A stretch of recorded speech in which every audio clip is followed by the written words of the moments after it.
Banner تلے بہانہ تجارت کا تھا اور نیت اس کی ملک پر قبضہ کرنا تھا. سن 1661 میں پوری شان بان کے ساتھ انگریز یہاں داخل ہوا. بہرحال داخل ہونے کے بعد اس نے جو اس کو کرنا تھا حکومت کے تان بان بکھیرنے شروع کر دیے. سن 1700 اسی دوران سن 1700 کچھ کے بعد شیر میسور ٹیپو سلطان رحمت اللہ علیہ نے انگریزوں کے خلاف ایک بہت بڑی جنگ لڑی. اتنی زبردست جنگ لڑی کہ وہ تنہا مرد مجاہد سینکڑوں انگریزوں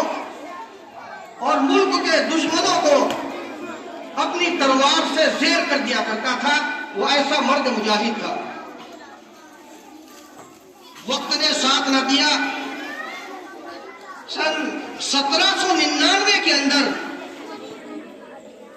وہ شیر میسور شیر ہند حضرت ٹیپو سلطان رحمت اللہ علیہ سرنگا پٹنم کے اندر شہید ہو جاتے ہیں انگریزوں سے لڑتے ہوئے.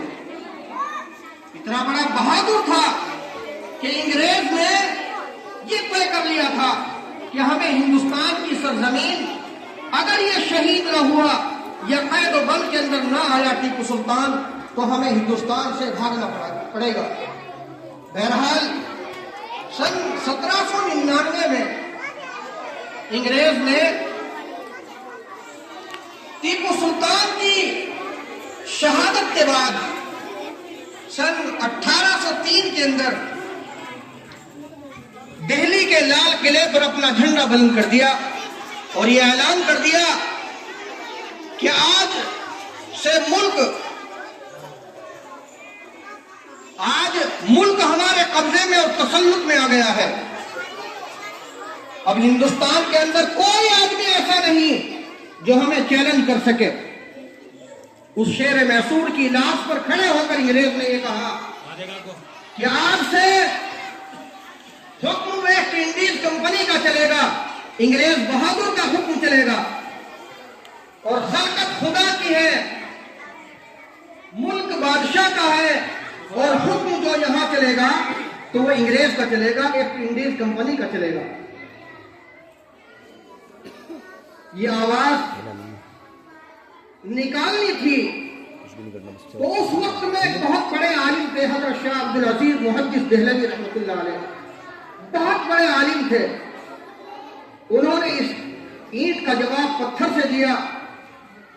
اور ببانگ دہن یہ اعلان کیا, بطور خاص مسلمانوں سے کہا کہ آج ہندوستان غلام ہو چکا ہے. آج ہندوستان غلام ہو چکا ہے. انگریز نے اپنی حکومت کا اعلان کر دیا. انگریز کا پورے طریقے پر تسلط ہو چکا ہے. لہذا غلامی کی زنجیروں کو توڑنے کے لیے ضروری ہے جہاد کرنا اور انگریز کو یہاں سے بھگانے کے لیے ضروری ہے جنگ آزادی لڑنا. سینکڑوں مرد مجاہدین نے سر سے کفن باندھا اور میدان میں اتر گئے اور ایسی جنگ لڑی کہ انگریزوں کے دانت کھٹے کر دیے. بہرحال یہ قافلہ میں اکیلا ہی چلا تھا جانب منزل, مگر راہ رو آتے گئے اور قافلہ بنتا چلا گیا. قافلہ بنتا گیا تو یہ ان کا فتویٰ کیا تھا پورے ہندوستان کے اندر گویا کہ ایک کرنٹ پھیل گیا اور ہر آدمی سمجھ گیا کہ ہاں انگریز کے خلاف لڑنا ضروری ہے اور انگریز دشمن کو یہاں سے بھگانا انتہائی ضروری ہے. بہرحال انہوں نے اپنے شاگردوں کو تیار کیا, پھر ان کے شاگردوں نے اپنے شاگردوں کو تیار کیا اور یہ جنگ چلتی رہی. بے شمار علماء کرام شہید ہوئے. لکھا ہے تاریخ کے اندر کہ 2 لاکھ مسلمان شہید ہوئے جنگ آزادی کے اندر, جن میں صرف اور صرف 55,000 علماء کرام تھے. انگریز نے یہ لیٹر جاری کر دیا کہ جہاں کسی لمبی داڑھی والے کو دیکھو، لمبی داڑھی والے لمبے کرتے والے کو دیکھو، اس کو پکڑو اور قتل کر دو۔ لہذا انگریز بڑے بڑے جلسے کرتا، علماء کرام کو سینکڑوں کو لایا جاتا اور خنزیر کی کھالوں کے اندر بند کر کے دہکتی ہوئی آگ کے اندر پھینک دیا جاتا تاکہ کسی طریقے سے مسلمانوں کے اندر دہشت بیٹھ جائے اور یہ اپنے ہتھیار ڈال دے اور ہماری حکومت کو تسلیم کر لے، یا تو ہماری حکومت کو تسلیم کر لے یا یہاں سے اس جگہ کو چھوڑ کر کہیں اور چلے جائیں۔ بس ان کا یہ کہنا کہ ہم انگریز کی غلامی اختیار نہیں کرتے، اس کے لیے بڑی سخت چوٹ تھی اور بڑا کاری زخم تھا۔ بہرحال یہ معاملہ چلتا گیا۔ سن 1857 میں یک طرفہ طور پر اب یہاں سے جنگ شروع ہوئی، انگریز آیا 1498 میں اور مستقل طریقے سے انگریز نے یہاں پر حکومت کے جو جال بچھایا وہ 1661 میں، اور اسی طریقے سے ٹیپو سلطان شہید نے جنگ لڑی ایک زمانے تک، پھر اس کے بعد علماء دیوبند نے جنگ لڑی، پھر اس کے بعد شاہ عبد العزیز، ٹیپو سلطان کے بعد شاہ عبد العزیز اور ان کے شاگردوں نے انگریزوں سے جنگ لڑی۔ بالکل آخر میں تقریباً 200 سال کے بعد سن 1857 کے اندر اب یہ عام اعلان ہوا کہ اس ملک میں جتنے بھی رہنے والے آدمی ہیں، چاہے وہ ہندو ہو، مسلمان ہو، سکھ ہو، عیسائی، سب ایک ہو جائیں اور سب ایک ہو کر انگریزوں کے خلاف جنگ لڑیں تو پھر کامیابی ملے گی۔ تو اب سارے برادران وطن نے شانہ بشانہ ہو کر سن 1857 کے اندر ایک بہت بڑی جنگ لڑی۔ اس جنگ کے اندر بے شمار لوگ شہید ہوئے، لاکھوں کی تعداد میں مسلمان شہید ہوئے، علماء کرام شہید ہوئے اور دوسرے برادران وطن شہید ہوئے، ہمارے ہندو بھائی بھی شہید ہوئے، سکھ بھی شہید ہوئے۔ بہرحال اب انگریزوں کو پر خوف طاری ہو گیا۔ اس کے بعد سن 1857 میں اتنے علماء کرام شہید ہو گئے، اتنے علماء کرام شہید ہو گئے کہ دور دور تک کوئی عالم دیکھنے کو نہیں ملتا تھا۔ دہلی کے اندر 2000 مدرسے تھے، کتنے؟ 2000 مدرسے تھے، جہاں دورے کی بہت سارے مدرسے ایسے تھے جہاں دورے تک کی تعلیم ہوتی تھی، بخاری شریف پڑھائی جاتی تھی۔ انگریز نے ایک بھی مدرسہ نہیں چھوڑا، سب پر بلڈوزر پھروا دیا، کچھ علماء کو شہید کر دیا اور کچھ علماء کرام کو جیلوں کے اندر ڈال دیا۔ تو 1857 کے بعد 1866 کے اندر جھنڈا اوپر کر لو، جھنڈا اوپر کر لو، ختم ہو گئے، جھنڈا اوپر کر لو، جھنڈا اوپر کر لو، نہیں آتے، اور عیسائی جو مسلمان بچے یتیم تھے، غریب تھے، عیسائی مشن میں ان کو داخل کرنا شروع کر دیا کہ کھانا فری، دانت دی انگریز میں، کپڑا فری، آؤ پڑھو۔ بہت سارے بچے عیسائی مذہب میں داخل ہو گئے۔ یہ مشن میں جو عیسائی اسکول ہے یہ اسی دیکھ کتنے صاحب دانت دکھ رہے، دیکھ علماء کرام جیلوں کے اندر سے باہر آئے، سکون ملا، تو سن 1866 کے اندر دارالعلوم دیوبند کو قائم کیا، اور دارالعلوم دیوبند کی قیام کا مقصد صرف اور صرف یہ تھا کہ مجاہدین ختم ہو گئے ہیں، اگر کوئی ادارہ مضبوط قائم نہ کیا گیا تو ملک سے لڑنے کے لیے مجاہدین کمر جائیں گے۔ تو میرے عزیزوں، دارالعلوم کے قیام کا مقصد آزادی کا، جس کو آج بڑی بڑی سکڑی کس کی بتلایا جاتا ہے، وہ تاریخ سے وہ لوگ واقف نہیں ہے، وہ پاگل ہے، مجنون ہے، دیوانے ہیں، جو ان مدارس کو آتنکواد کا اڈا بتلاتے ہیں۔ یہ مدارس اسلامیہ دارالعلوم دیوبند سب کی ماں ہے اور یہ اس کے بچے ہیں، دارالعلوم ایک درخت ہے اور یہ اس کی شاخیں ہیں۔ بہرحال پھر دارالعلوم کے اندر بنیاد رکھی گئی اور علماء اور مجاہدین کو وہاں بڑے بڑے مجاہدین پیدا کیے، مولانا قاسم نانوتوی، مولانا حسین احمد مدنی، حضرت گنگوہی، مولانا اشرف علی تھانوی، بے شمار بڑے بڑے پائے کے عالم پیدا کیے گئے، جنہوں نے پھر کمان سنبھالی اور بڑی طاقت کے ساتھ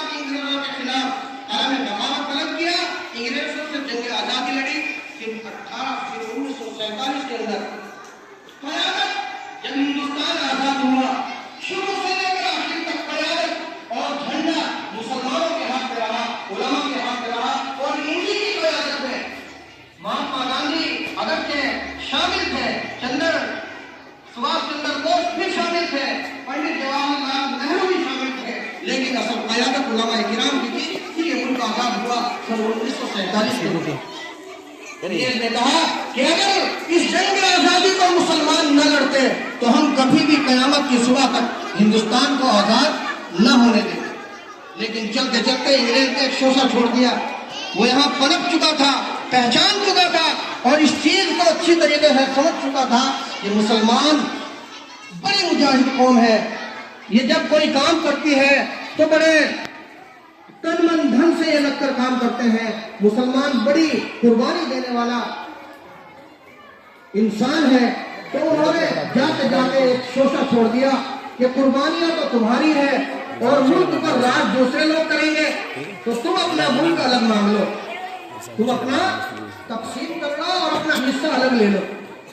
تو مسٹر جناح اور دوسرے لوگوں نے کہا کہ ہمیں ملک آزاد ہو گیا، اب ہمیں اپنا حصہ یہ چاہیے کہ مسلمانوں کو الگ جگہ دے دی جائے۔ یہ ہندوستان کے مسلمانوں کے لیے بہت سیاہ تاریخ کا دن تھا، انتہائی غمناک دن تھا ہندوستان کے مسلمانوں کے لیے، اور پاکستان کے مسلمانوں کے لیے بھی انتہائی بری گھڑی تھی۔ مسلمانوں کی جو طاقت تھی وہ بٹ گئی، جتنا ہندوستان کے اندر مسلمان ہیں وہ پاکستان کے اندر، کچھ ان میں سے آدھے تقریباً پاکستان کے اندر چلے گئے، بنگلہ دیش کے اندر چلے گئے، کچھ لوگوں نے کہیں اور ہجرت کر لی، مسلمانوں کی طاقت بٹ گئی، مسلمان بجائے اکثریت کے اقلیت میں ہو گئے۔ بہرحال یہ ایک الگ مسئلہ ہے تقسیم کا۔ تو یہ ملک ہمارے اکابرین کی قربانیوں کے صلے میں سن 1947 میں آزاد ہوا، لہذا 15 اگست کی جب بھی تاریخ آتی ہے تو وہاں دیش کا پردھان منتری جو پبلک کی طرف سے منتخب ہو کر جاتا ہے وہ لال قلعے پر جھنڈا لہراتا ہے،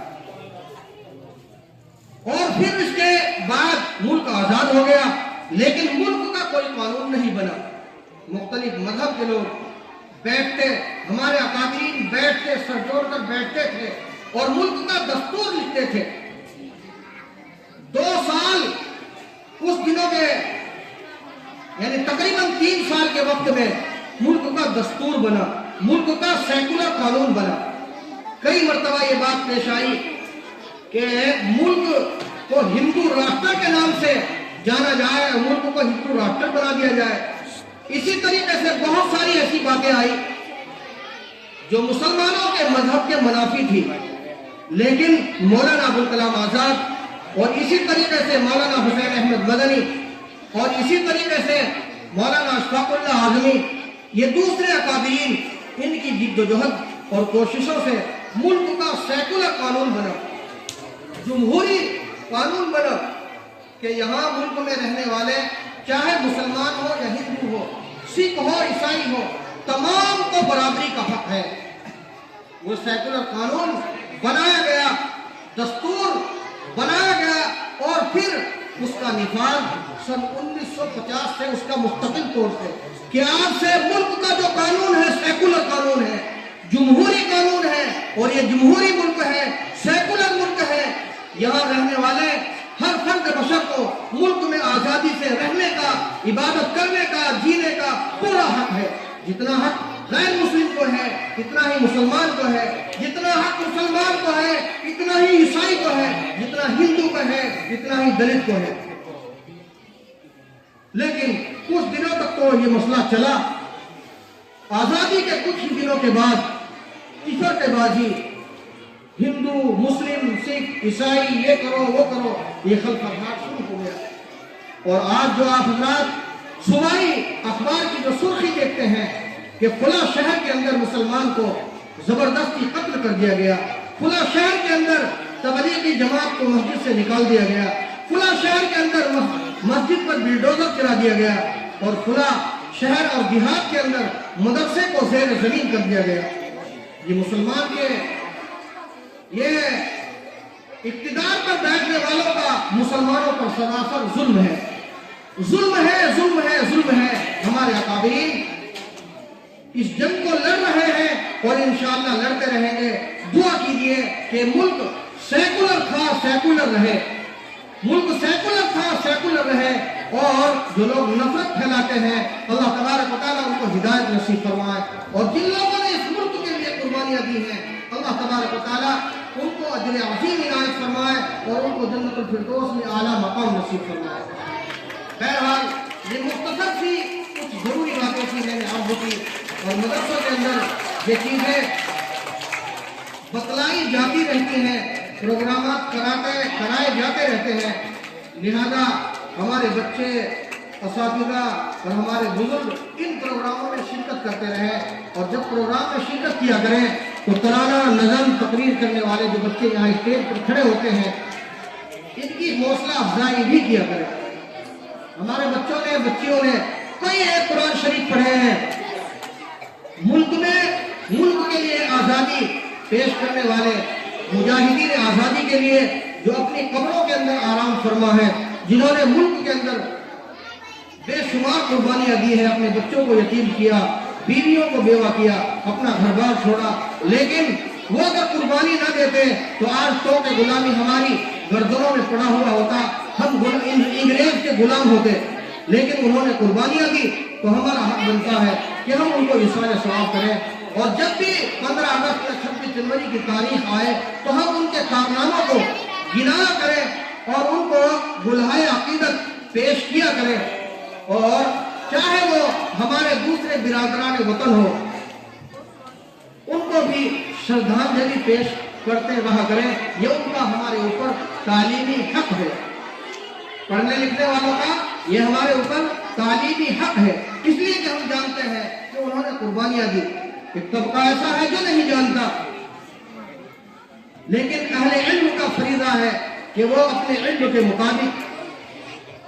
جتنا ان کا حق ہے اتنا تو ہم ادا نہیں کر سکتے، لیکن جتنی ہماری طاقت ہے اور جتنا ہو سکے ان کے لیے ایصال ثواب کریں۔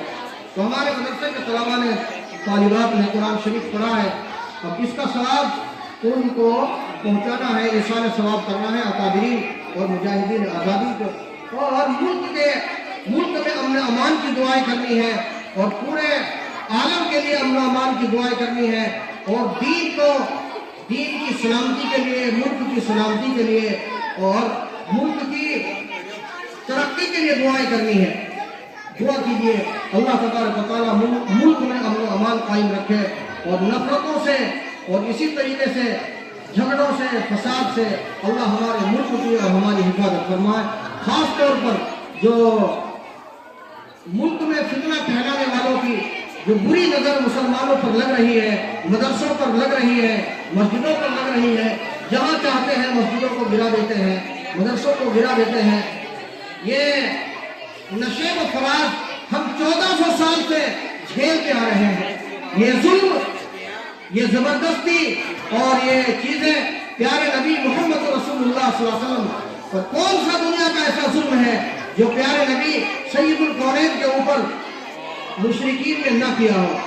تو یہ تو ایک پرانی تاریخ ہے، 1400 سال سے لے کر آج تک اسی طریقے سے اونچ نیچ نشے و فراز میں ہم زندگی گزار رہے ہیں۔ بہرحال ہمیں اپنی طرف سے کوئی ظلم نہیں کرنا، ہمیں ملک سے محبت کا ثبوت دینا ہے، ملک میں رہنے والوں کے ساتھ اچھی طریقے سے رہنا ہے، اخلاق حسنہ پیش کرنا ہے، اور ہمارا پڑوسی چاہے مسلمان ہو چاہے غیر مسلم ہو، ہمارا کوئی پڑوسی ہماری کسی چیز سے پریشان نہ ہو، یہی پیارے نبی کا درس ہے،